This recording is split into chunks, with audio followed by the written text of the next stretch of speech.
Well, 6:36, a major plan to revitalize downtown Simpsonville goes behind City Council tonight. And this morning, we are looking into what changes residents could soon see.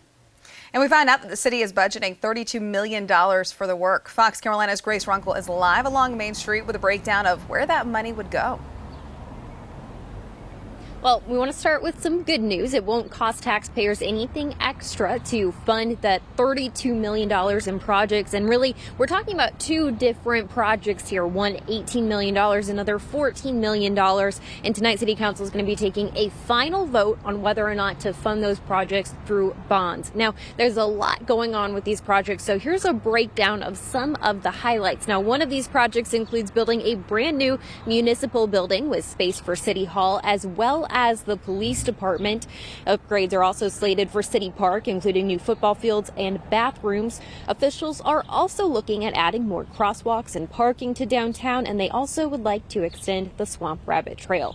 Now, business owners tell us parking is the main concern of their customers, but they also want to see downtown become more walkable. The owner of the warehouse at Vaughn says he wants to see people walking through the town like they would in Greenville. And we also stopped by Carolina Olive Oil. The owner tells us the city was once a ghost town, but it's transformed in the 8 years since he's been open, and he's glad to see the city is willing to invest in the infrastructure to keep up.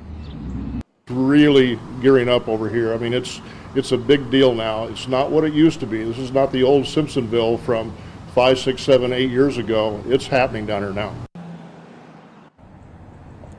Now, we looked through city documents and found they're hoping to begin the work in those downtown improvements in November, and they expect the project will take 1 year. Again, City Council voting on the final for the budget tonight for the funding for these projects. But then after that, they're going to be bringing in the public. They'll have some hearings where you can actually go in, talk to City Council, and tell them what you would like to see in the plan and what you would not like to see.